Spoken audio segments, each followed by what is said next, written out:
Kadangkala sesuatu yang besar menurut kita, tapi di mata Allah sangat kecil dan tidak ada artinya.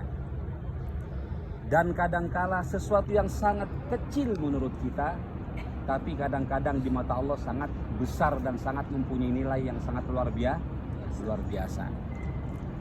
Artinya apa? Tergantung bagaimana niat dan keikhlasan hati kita. Paham ya? Sekali lagi, tergantung niat dan keikhlasan hati kita. Allah tidak melihat seberapa besar yang kita lakukan dalam kebaikan. Allah tidak akan menilai seberapa banyak dan seberapa panjang kita melakukan ibadah. Tapi yang Allah nilai seberapa besar keikhlasan kita kepada Allah. Itu yang paling penting. Ada sebuah kisah Bapak Ibu yang berbahagia. Mungkin di mana sih untuk saya sampaikan kemarin? Bisa apa? Di mana sih pernah saya sampaikan tidak? Di Jakarta? Belum. Ada sebuah kisah yang namanya Imam Asyubli. Seorang wali, seorang ulama yang sangat dekat kepada Allah Subhanahu wa taala. Saking kehebatannya, kewaliannya dan keulamaannya, di saat beliau meninggal dan beliau masuk surga, digiring dan diantar oleh jutaan para malaikat. Jutaan para malaikat. Sekarang pertanyaannya adalah, amal apa yang diterima oleh Allah Subhanahu wa taala? Kok sampai Imam Asyubli ini meninggalnya dan mau masuk ke pintu surga sampai diantar oleh jutaan para malaikat? Ayo kita bersama berpikir, amal apa kira-kira? Ternyata beliau sebelum nyampe ke pintu surga, ada seorang malaikat berteriak, "Wahai imam, berhenti dulu, jangan sampai masuk pintu surga." Imam Asyubli berhenti sejenak langkahnya sebelum masuk pintu surga, dan malaikat ini bertanya, "Wahai imam, tahukah kamu apa yang menyebabkan kamu masuk surga sampai digiring dan diantar oleh jutaan para malaikat?" Tentu saja Imam Asyubli menjawab, "Ya, karena saya setiap malamnya tidak pernah meninggalkan sholat tahajud." Kata malaikat, bukan itu yang menyebabkan kamu masuk surga diantar oleh jutaan malaikat. Coba apa lagi wahai imam? Imam Asyubli berkata, "Oh iya, mungkin karena saya sudah melakukan umrah ratusan kali, bahkan haji puluhan kali," kata imam. Kata malaikat, bukan itu wahai imam. Bukan itu yang menyebabkan kamu diantar jutaan malaikat untuk masuk surga. Coba dipikir lagi, kira-kira apa? Kata Imam Asyubli, "Oh iya, karena saya rajin puasa Senin Kamis dan saya rajin puasa Daud."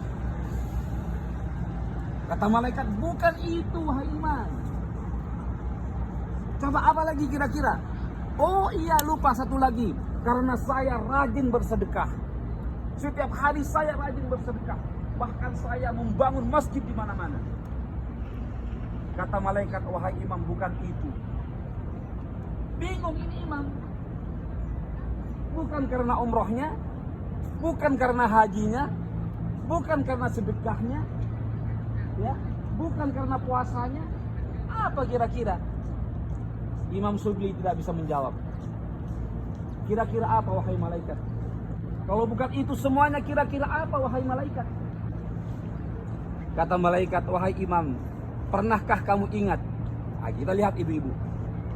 Saya tadi buka, Allah tidak akan melihat seberapa banyak kita berbuat baik. Allah tidak akan pernah menilai seberapa banyak kita melakukan umrah. Allah tidak akan menilai seberapa banyak kita memberikan sebuah kebaikan kepada yang lain. Tapi yang paling penting, seberapa besar keikhlasan kita kepada Allah. Kalau sampai duduk 5 menit di tempat ini, ikhlas karena Allah, ini yang akan mengantarkan kita masuk surga. Luar biasa ini. Ya. Saya lanjutkan. Kata malaikat, bukan semuanya itu. Coba Imam pernah ingat enggak? Di saat engkau wahai Imam, karena Imam As-Subli dulu Pak, Ibu, rumahnya di seberang Masjidil Haram. Ya, sekitar berjarak 2 kilo dari Masjidil Haram di Mekah. Rumahnya dulu. Kata malaikat, wahai Imam, pernahkah kamu ingat di saat engkau wahai Imam keluar dari rumahmu sekitar jam 2 malam. Jam 2 malam. Jadi Imam Subli ini Pak tidak pernah meninggalkan sholat tahajud selama di Mekah. Dan setiap jam 2 malam dia sudah bersimpuh di Multazam setiap malamnya. Kata malaikat, pernahkah kamu ingat di saat kamu pernah keluar dari rumah kamu? Saat itu suasana sangat dingin. Sangat dingin. Dinginnya bahkan mencapai 0 derajat. Kamu keluar dari rumahmu wahai Imam. Di tengah jalan engkau tersandung dengan kucing yang mau mati. Kucing mau mati Pak, kedinginan. Bisa dibayangkan sesuatu yang tidak ternilai. Ya. Jadi Imam di tengah jalan, Imam Subli ini di tengah jalan tersandung dengan kucing yang mau mati, kedinginan. Menggemetar dia kedinginan kucing. Akhirnya apa yang dia lakukan? Dia lepas sorbannya. Sorban Imam As-Subli dia lepas. Kemudian dibalutkan kepada kucing ini. Bahkan bajunya dilepas, jubahnya dibalutkan kepada kucing ini. Sehingga kucing yang hampir mati kedinginan, dia tidak jadi mati. Karena Imam melepaskan sorban dan jubahnya dan dibalutkan kepada kucing ini. Ini yang menyebabkan Imam Subli masuk surga diantar oleh jutaan para malaikat.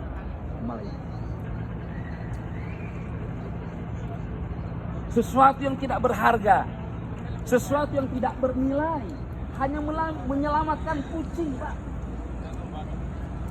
Tapi dia lakukan dengan ikhlas karena Allah. Tidak ada yang melihat, tidak ada yang tahu. Tapi Allah tahu sekecil apapun niat kita karena Allah, Allah pasti akan menilai dengan sesuatu yang setimpal. Maka dari itu Bapak Ibu berbahagia, saya katakan ayo kita belajar. Apalagi di tempat yang sangat mulia ini, di Madinah, Masya Allah luar biasa. Sekecil apapun kita melakukan kebaikan, Allah lipat gandakan sampai 1000 kali lipat. Kalau Bapak Ibu satu malam melakukan sholat tasbih tahajud satu malam berjemaah, ya, berjemaah artinya kita mendapat 20 dari jamaahnya. Kemudian dikali lagi 1000 lagi, sudah luar biasa. Apalagi dilakukan setiap malam dengan hati yang ikhlas. Memang alhamdulillah ini jamaah ini luar biasa. Sengaja saya nggak bangunkan setiap malam. Ingin tahu ini siapa orang-orang ini. Biasanya Pak, saya setiap malamnya bangun. Saya bilang kepada anak, ini malam pertama. Malam pertama saya duduk sama Barokat, tolong telepon sikap anak. Kalau hati yang ikhlas tidak harus dibangunin. Nggak perlu dibangunin. Pasti bangun sendiri. Pasti bangun sendiri. Tapi alhamdulillah luar biasa, beberapa malam ini nggak dibangun. Masya Allah, jamaahnya luar biasa. Dan mudah-mudahan kita semuanya menjadi hamba-hamba Allah yang mukhlis. Amin. Amin. Ya. Maka dari itu Bapak Ibu yang berbahagia, jangan kita sampai melewatkan sesuatu yang baik di kota Madinah, apalagi nanti di kota Mekah. Karena di kota Mekah itu satu kebaikan dibanding 100.000 pahalanya. Kalau Bapak nanti di Mekah dawam terus sholat tasbihnya, Masya Allah Pak. Kalau seandainya dibuka layar lebar, subhanallah, tidak sebanding dengan apa yang sampean bayarkan untuk biaya umrah. Bahkan kalau dikatakan tidak sebanding, dunia, langit, bumi dan isinya ditukar dengan pahala yang kita lakukan tidak sebanding. Maka dari itu ayo kita rebut, jangan sampai kelewatan kesempatan. Tidak ada yang menjamin bulan depan kita bisa lagi balik ke tanah suci ini.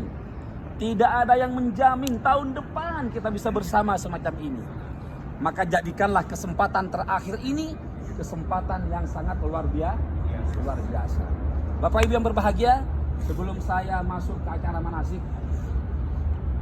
ada satu hal dalam sholat, doa yang sangat luar biasa. Tapi mungkin sampean tidak ngeh ini.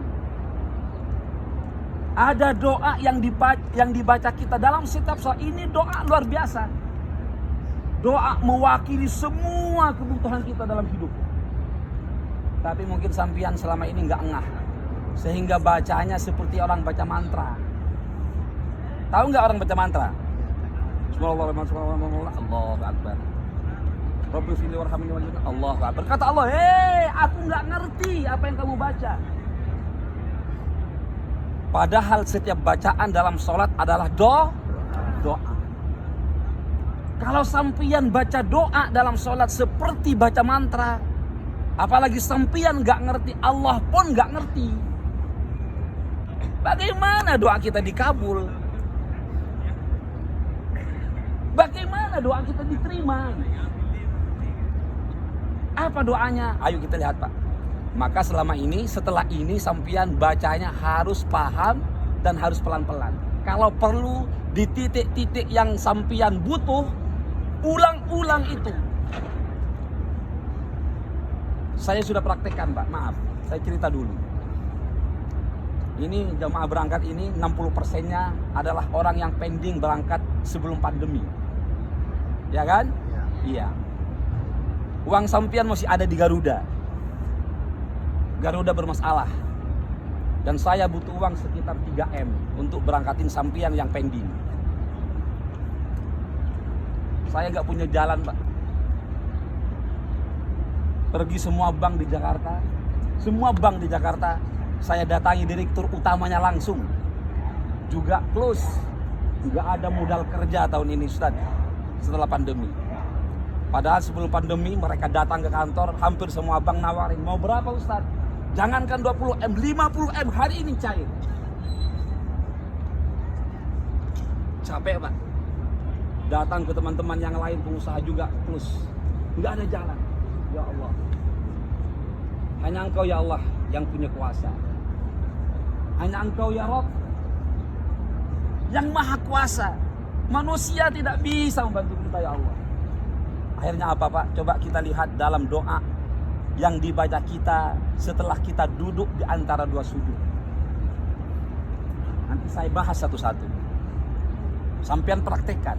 Dan ini saya rasakan ini. Sekarang saya rasakan. Jadi ada doa yang maha dahsyat dalam sholat. Yang sampean baca setiap hari.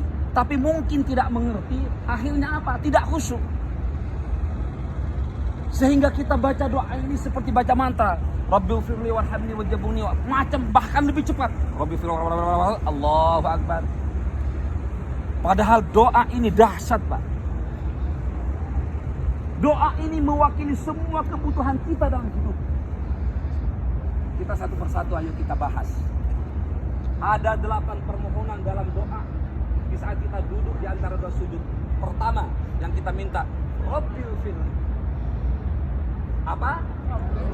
Rabbil firli. Kenapa kita pertama kali minta Rabbil firli? Ya Allah, mohon ampun ya Allah, ampuni semua dosa kami ya Allah. Ampuni semua dosa-dosaku ya Allah. Kenapa? Salah satu penyebab yang mungkin selama ini doa permohonan kita tidak diterima oleh Allah, penyebab pertama adalah dosa.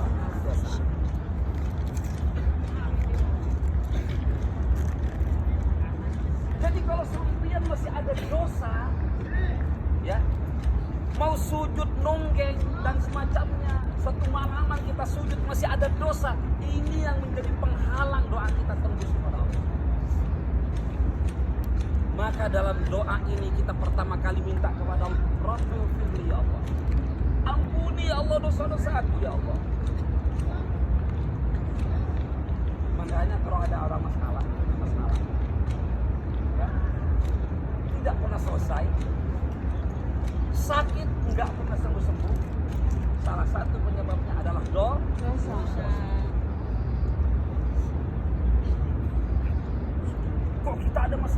selesai. Gak pernah ada jalan keluarnya. Penyebab utamanya adalah dosa. Maka dalam sholat pertama kali yang kita minta, Rabbil firli ya Allah, ampuni dosa-dosaku ya Rabb, sebelum minta yang lain. Ini hebat. Makanya sampian nanti saat sholat sudah kita ubah, tidak boleh baca mantra. Dipahami, Rabbil firli ya Allah. Sampian merasa punya dosa, ulang-ulang ini kalimat. Rabbil firli ya Allah, Rabbil firli ya Allah.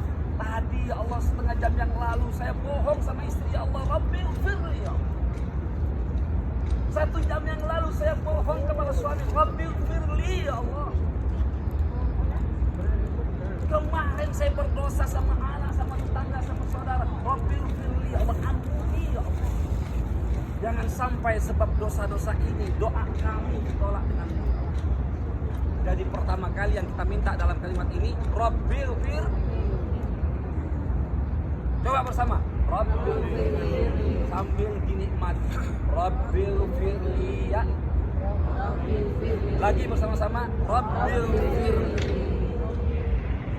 Ini Pak luar biasa Pak. Selama ini kita enggak ngeh. Dalam sholat berapa kali kita baca? Semestinya kalau sampai doa ini tembus, luar biasa. Apa yang diminta? Permintaan. Pak, gak ada manusia yang tidak berdosa. Apalagi kita, Rasul yang sudah dijamin pasti masuk surga. Seandainya Rasul tidak sholat pun, sudah dijamin masuk surga. Nggak ada dosanya beliau. Tapi Rasulullah dalam sehari semalam tidak kurang membaca istighfar 100 kali. Rasul kita, siapa yang tidak bisa berdosa? Yang pertama yang kita minta, Rabbil firli. Yang kedua, apa terusannya? Warhamni ya Allah. Apa artinya? Kasih sayangi kami ya Allah. Kasih sayangi aku ya Allah. Kalau sudah Allah sayang sama sampian, apa yang sampian minta pasti Allah kasih. Sama dengan sampian punya putra. Kalau orang tua sayang sama anaknya, minta apa nak? Sepeda dibelikan, mobil dibelikan, semua dikasih. Kalau sudah kita sayang kepada seseorang, sama dengan Allah. Kalau sudah Allah sayang sama kita, syaratnya apa? Harus tidak ada dosa. Kalau ingin Allah sayang sama kita, harus tidak ada dosa. Yang kedua kita minta, warhamni ya Allah. Sayangi aku ya Allah. Yang ketiga apa? Wajburni. Nah ini. Ya Allah, tutup semua aibku ya Allah. Wajburni, tutup semua kesalahanku ya Allah. Enggak ada harus orang yang tahu ya Allah, kecuali Engkau ya Allah. Pak, kalau sudah Allah membuka aib seseorang, selesai. Contoh. Garuda Indonesia ya, penerbangan luar biasa yang hebat. Bahkan menjadi penerbangan utama di seluruh dunia. Tapi saat ini Allah buka aibnya, habis Pak. Habis. Siapapun Rasulullah, Allah buka aibnya, habis. Maka kita minta kepada Allah, yang tahu aib kita hanya Allah. Sampian boleh, istri gak tahu aib kita, tapi Allah tahu. Ibu-ibu boleh juga, bapak-bapak gak tahu aib kita, tapi Allah yang tahu. Maka kalau sudah Allah buka aibnya, selesai Pak. Maka yang kita minta kepada Allah yang ketiga, wajburni ya Allah. Tutup ya Allah aibku ya Allah. Boleh aku salah ya Allah, boleh aku dosa ya Allah, tapi tolong hanya Engkau yang tahu ya Allah. Istri gak usah tahu ya Allah, suami gak usah tahu ya Allah, Engkau yang tahu ya Allah. Tapi kalau Allah buka aibnya, selesai. Maka yang kita minta, wajburni, tutup aibku. Yang keberapa ini? Yang ketiga, baru 3. Yang keempat, warfa'ni. Saya tahu tempat ini banyak duduk di pemerintahan, ada jabatan. Kalau sampean ingin naik jabatan, naik pangkat, naik karir, nggak usah repot-repot merapat dengan manusia. Ulang-ulang ada ini, warfa'ni ya Allah, aku ingin naik bintang ya Allah, aku ingin jabatan ya Allah, apa saja. Warfa'ni, ulang-ulang Pak. Kalau perlu baca 100 kali saat duduk, fokus. Sama dengan saya kemarin. Ada nanti kalimatnya ada kata-kata warzuqni. Di saat manusia sudah gak bisa bantu, semua orang gak bisa bantu, ulang-ulang warzuqni ya Engkau ya Allah ya Razzaq, yang maha pemberi rezeki. Manusia lemah ya Allah warzuqni. Sampai 100 kali saya baca setiap malam Pak. Kantor mau dijual, rumah mau dijual untuk bapak-bapak berangkat. Tapi alhamdulillah kantor nggak terjual, rumah nggak sampai berangkat dengan malam. Dari mana? Nggak tahu juga saya. Saya ulang warzuqni ya Razzaq, warzuqni ya Razzaq, ya Razzaq. Nggak ada manusia ya Allah yang maha kuasa yang bisa membantuku ya Allah. Engkau ya Razzaq, Engkau yang maha pemberi rezeki ya Allah. Innahu huwar razzaqul quwwatul matin. Luar biasa. Dahsyat. Ayo ini praktekkan bapak-bapak semua. Sudah berapa tadi? Rabbighfirli bersama-sama. Warhamni wajburni warfa'ni. Minta angkat, dimuliakan, angkat derajatku ya Allah. Kita doakan bersama-sama. Saudara kita Bapak Ikhwan, mudah-mudahan beliau sehabis umroh langsung naik pangkat. Amin. Pak Ikhwan, di Muntajan, kita doakan bersama-sama.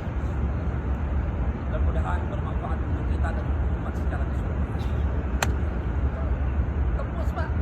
Kalau bisa sampai nanti di Ismail, ya sujud yang lama, minta warfa'ni ya Allah, warfa'ni ya Allah, angkat ya Allah. Setelah aku pulang aku jangan lama-lama ya Allah. Insya Allah gak ada yang susah.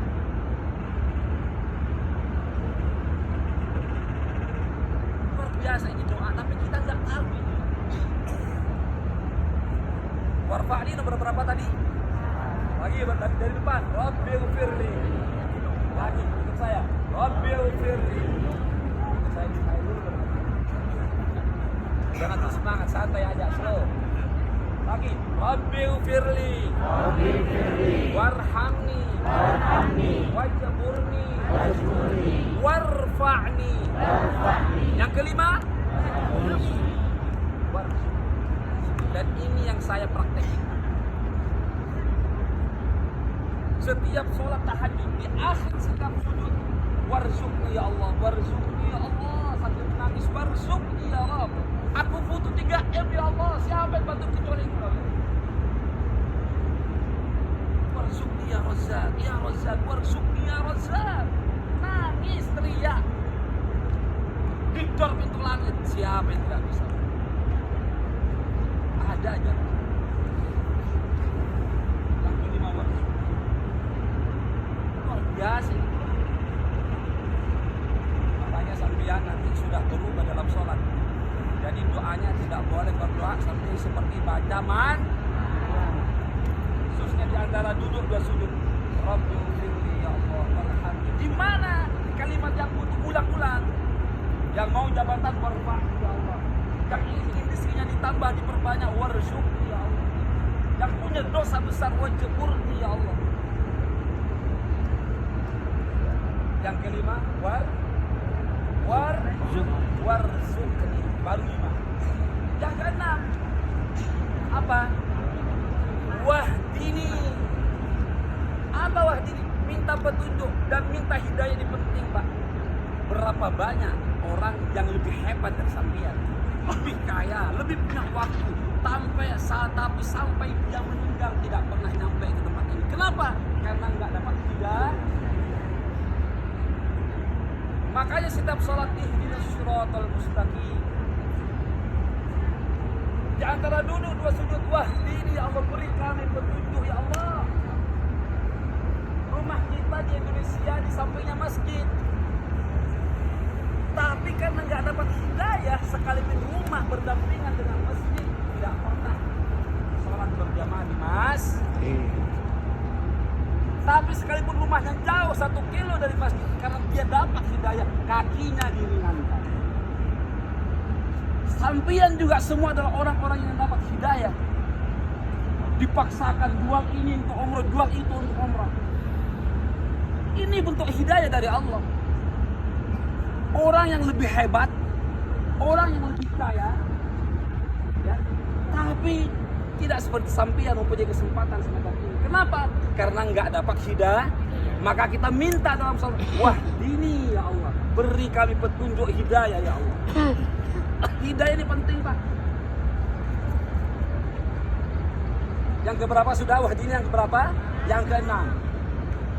Yang ke-7, wa'afini. Apa? Apa?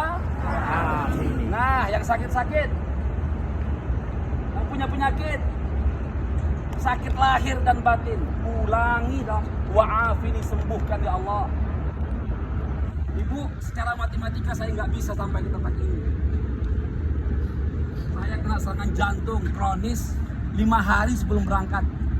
1 hari sebelum berangkat saya keluar rumah sakit. Kata dokter tidak boleh kemana-mana, Ustaz. Jangankan ke pasar di Jakarta, turun dari ranjang nggak boleh. Dan selama sebulan, ya siap dokter. Tapi saya ya Allah, kalau aku nggak berangkat ya Allah, jamaah umroh semua